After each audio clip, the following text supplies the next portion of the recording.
Everyone, सो आज हम फिर से एक्सप्लेन करने वाले हैं हमारा am I the actually strongest का पार्ट 13। सो लास्ट एपिसोड में आप सभी ने देखा था कि वो ड्रैगन ह्यूमन के रूप में आ जाता है और हरुटो उसको अपने साथ ले आता है। और अब आगे इस एपिसोड के स्टार्टिंग में दिखाया जाता है कि हरुटो उस ड्रैगन को सभी से मिलवाता है और बोलता है कि दरअसल ये एक ब्रेजर ड्रैगन है और ये हमारे घर पर एक मेड के रूप में काम करना चाहता है। तभी हरुटो की मॉम लीजा को देखकर बोलती है कि ये तो बहुत प्यारी है, मुझे कोई भी प्रॉब्लम नहीं है।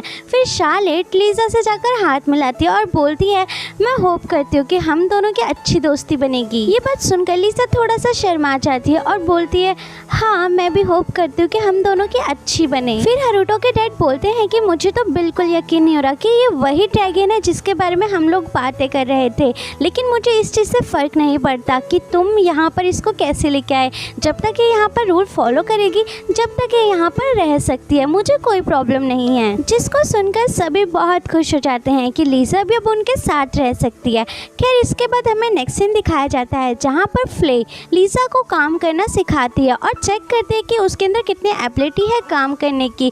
फिर फ्ले झाड़ू से सिखाने लग जाते हैं कि उसको किस तरीके से काम करना है, लेकिन तभी झाड़ू टूट जाती है। फ्ले बोलती है देखा तुमने ऐसा हमेशा होते रहता है तो तुम्हें टेंशन नहीं लेना। लीजा बोलती है हाँ मैं समझ गई मुझे कैसे काम करना है। फिर वो झाड़ू लगाना स्टार्ट करती है और वो काफ़ी अच्छे से झाड़ू लगाने लग जाती है और सभी पत्तियों को एक जगह इकट्ठा कर देती है, जिससे कि फ्ले बहुत खुश होती है और बोलती है अरे वाह तुमने तो बहुत अच्छा काम किया है। इसके बाद हम सभी देखते हैं कि फ्ले लीजा को बर्तन धोना सिखाती है, लेकिन फ्ले को खुद ही बर्तन धोने नहीं आता और वो सारे बर्तन को तोड़ती रहती है। लेकिन दूसरी तरफ लीजा बर्तन को बहुत अच्छे से धोती है और अच्छे से साफ कर उनको सजाने लग जाती है। ये सब देखकर फ्ले थोड़ा सा सैड हो जाती है कि लीजा उससे ज़्यादा अच्छा काम कर रही है। फिर इसके बाद हमें नेक्स्ट सीन दिखाया जाता है जहाँ पर फ्ले लीजा को खाना बनाना सिखाती है और सिखाते सिखाते फ्ले का ही खाना जल जाता है और दूसरी तरफ लीजा बहुत आराम से और बहुत टेस्टी खाना बनाती है। इतना टेस्टी खाना देखकर सभी कुक लीजा की तारीफ करने लग जाते हैं, जिसको देखकर फ्ले को बहुत गुस्सा आने लग जाता है क्योंकि लीजा उसे सभी कामों में बहुत अच्छी थी। फिर इसके बाद हमें नेक्स्ट सीन दिखाया जाता है जहाँ पर सभी लोग बैठकर लीजा के बने हुए हाथ का खाना खाते हैं, जो कि सबको बहुत पसंद आता है। एंड दूसरी तरफ फ्ले कोने में बैठकर बहुत सैड फील कर रही होती है क्योंकि लीजा उससे ज़्यादा अच्छा काम कर रही होती है। इसके बाद हमें दिखाया जाता है कि शार्लेट खाना खाते हुए उसके मुंह पर लग जाता है। फिर लीजा उसके मुंह पर लगे खाने को साफ करने लग जाती है। फिर हरुटो की मॉम बोलती है इसमें कोई शक नहीं कि तुमने जो खाना बनाया वो बहुत टेस्टी है और मैंने सारे मेड से भी सुना कि तुम मेड के तौर पर बहुत अच्छा काम कर रही हो, लेकिन क्या तुमको मेड के काम के अलावा भी और कोई काम आता है जो तुम बहुत अच्छा कर सकती हो? फिर लीजा थोड़ा बहुत सोचती है और फिर बोलती है हाँ मुझे बुक्स पढ़ना बहुत पसंद है और साथ ही साथ मुझे मैजिक भी आता है।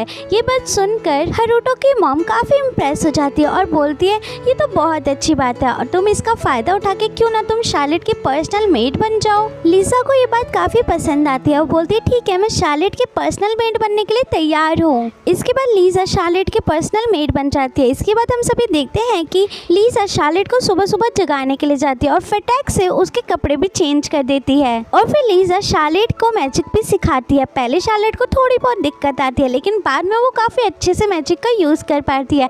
इसके बाद हम सभी देखते हैं कि लीजा शार्लेट की पढ़ाई में भी हेल्प करती है। वो दोनों एक दूसरे के साथ काफ़ी खुश रहते हैं और साथ में काफ़ी टाइम भी स्पेंड करने लग जाते हैं। खैर इसके बाद हमें नेक्स्ट सीन दिखाया जाता है जहाँ पर हरुटो कहीं बाहर जा रहा होता है, लेकिन तभी शार्लेट उसको पीछे से आवाज़ मारती है और बोलती है भैया ये देखो मैंने कितना बड़ा फायर बॉल बनाया है, जिसको देखकर हरुटो भी काफ़ी इम्प्रेस हो जाता है। तभी हरुटो देखता है कि लीजा ने बहुत सारा पानी ले रखा होता है। हरुटो पूछता है आखिर तुम इतने सारे पानी का क्या करोगी? लीजा बोलती है दरअसल मैं इस पानी से कपड़े धो रही हूँ। हरुटो बोलता है ये तो बहुत अच्छी बात है। फिर वो मन में सोचने लग जाता है कि लीजा काफ़ी अच्छा काम कर रही है, वो फ्ले को मैजिक सिखाते सिखाते और भी बाकी सारे काम भी कर रही है। हरुटो बोलता है तुम इतना सारा काम करके क्या थक नहीं रही हो? लीजा बोलती है नहीं मुझे तो ये सारे काम करके बहुत मज़े आ रहे हैं, मुझे बिल्कुल थकावट नहीं हो रही। हरुटो हरुटो बोलता है माफ करना, मेरी वजह से तुमको इतना सारा काम करना पड़ रहा है। फिर शार्लेट लीजा से बोलती है क्या मैं तुम पर बोझ बन रही हूँ? लीजा बोलती है नहीं, ऐसा कुछ भी नहीं है, मुझे तो तुम्हारे सारे काम कर कर बहुत अच्छा लग रहा है। फिर शार्लेट बोलती है ठीक है, लेकिन अगर कोई काम हो जो तुम नहीं करना चाहती तो वो तुम मुझे बता देना, क्योंकि वैसे भी मैं तुम्हारी दोस्त बनना चाहती हूँ। ये बात सुनकर लीजा हरुटो की तरफ देखती है। हरुटो बोलता है हाँ, अगर तुम शार्लेट की दोस्त बनना चाहती हो तो तुम बन सकती हो। फिर लीजा शार्लेट से बोलती है ठीक है, मैं भी तुम्हारी दोस्त बनना चाहती हूँ। और फिर वो दोनों एक दूसरे को हक करते हैं। ये मोमेंट काफ़ी क्यूट होता है, जिसको देखकर हरुटो बहुत खुश होता है और फिर मन में सोचने लग जाता है कि लीजा बहुत अच्छी है, उसका बिहेवियर भी बहुत अच्छा है और वो सभी काम को बहुत अच्छे से करती है। तभी उसको याद आता है कि उसको तो अपने लिए पर्सनल अटेंडेंट होनी थी। तभी वो सोचता है कि इसके लिए लीजा बहुत परफेक्ट है। फिर हरुटो लीजा को आवाज़ मारता है और बोलता है लीजा मेरे पास आओ। तभी उसको याद आता है कि ऐसा मैं नहीं कर सकता, क्योंकि लीजा अभी अभी शार्लेट की दोस्त बनी है और अगर मैं ऐसा करूँगा तो उन दोनों की दोस्ती का क्या होगा। और बोलता है कि अरे यार मैं तो फंस गया, इतना अच्छा मेरा पर्सनल अटेंडेंट सामने है लेकिन मैं उसको अपना अटेंडेंट नहीं बना सकता। ये सब सोचकर हरुटो काफ़ी सैड होने लग जाता है, लेकिन उसको तभी याद आता है कि उसके पास तो एक मैजिकल डोर है जो कि उसने शार्लेट के लिए बनाया था। फिर वो सोचता है कि मैं अब इसी डोर का यूज़ करूँगा। जब शार्लेट का काम खत्म हो जाएगा तो लीजा मेरे पास आ जाएगी और जब मेरा काम खत्म हो जाएगा तो फिर वो शार्लेट के पास चली जाएगी। हरुटो बोलता है चलो ये बढ़िया है, मेरी पर्सनल अटेंडेंट ढूंढने की टेंशन तो खत्म हो गई। खैर इसके बाद हमें नेक्स्ट सीन दिखाया जाता है जहाँ पर शार्लेट काफ़ी दुखी हो रही होती है क्योंकि उसका फेवरेट एनीमे खत्म हो चुका होता है। हरुटो बोलता है तुम इतना सैड मत हो, अब न्यू एनीमे आएंगे तो तुम वो देख लेना। तभी लीजा शार्लेट से बोलती है कि आपका ब्रेक का टाइम खत्म हो गया, अब आपको चलना चाहिए।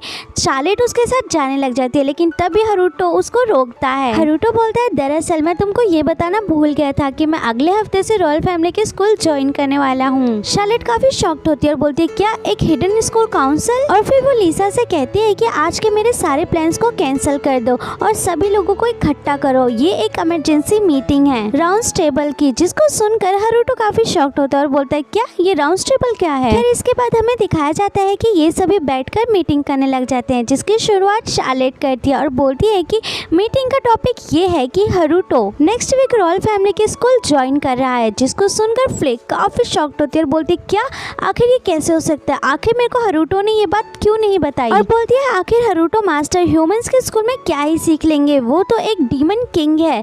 जिसको सुनकर जॉनी बोलता है रुको, हमने प्रॉमिस करा था कि हम ये बात नहीं करेंगे।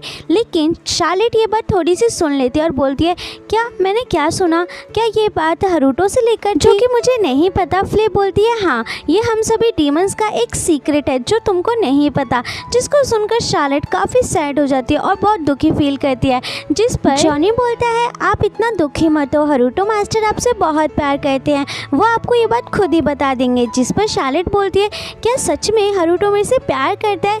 ठीक है, हम ये बात को भूल जाते हैं और अपनी मीटिंग को स्टार्ट करते हैं। फिर शार्लेट बोलती है बात यहाँ पर यह आती है कि आखिर हरुटो स्कूल को ज्वाइन क्यों करना चाहता है। क्योंकि एक बार जब मैं एक एनीमे देख रही थी जहाँ पर स्कूल दिखाया था तो मैंने हरुटो से पूछा था कि आखिर ये कौन सी जगह है। जिस पर हरुटो ने बोलता स्कूल एक बहुत गंदी जगह होती है और बहुत डरावनी। जिसे सुनकर बाकी सभी शॉक्ड हो जाते हैं और बोलते हैं क्या ऐसी जगह कौन सी आ गई जिससे कि मास्टर को डर लगने लगा। शार्लेट बोलती है एनीमे के अकॉर्डिंग वो एक हिडन स्कूल फाउंडेशन है जहाँ पर अच्छे बच्चों को पकड़कर ईविल बनाया जाता है और ऐसा करने वाला एक ईविल है जो कि किंगडम के फाउंडेशन को हिलाना चाहता है। इसीलिए हरुटो ऐसा होते हुए नहीं देख सकते, इसीलिए वो ब्लैक नाइट बनकर उसको हराने की कोशिश कर रहे हैं।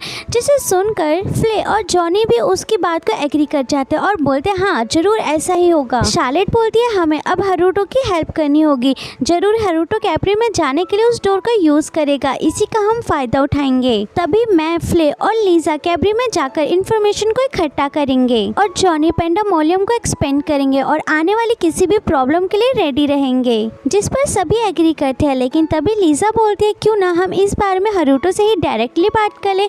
शार्लेट बोलती है नहीं, हम ऐसा नहीं कर सकते, इतनी छोटी छोटी बात के लिए हम हरुटो को परेशान नहीं करेंगे। जिस पर जॉनी और फ्ले भी एग्री करते हैं। शार्लेट बोलती है हम राउंड टेबल्स के नाइट है एंड अब वक्त आ चुका है हरुटो को दिखाने का कि हम भी उसके लिए काम के और हम बहुत कुछ कर सकते हैं। सो दोस्तों यहीं पर हमारा ये एपिसोड खत्म होता है। हमें कमेंट में ज़रूर बताना आप सभी को ये एपिसोड कैसा लगा और साथ ही वीडियो पसंद आई हो तो वीडियो को लाइक करके चैनल को सब्सक्राइब करके बेल नोटिफिकेशन को प्रेस करना बिल्कुल मत भूलना। सो इसी के साथ चलते हैं और मिलते हैं हम अपने नेक्स्ट वीडियो में। तब तक के लिए tata bye bye and take care and be safe guys.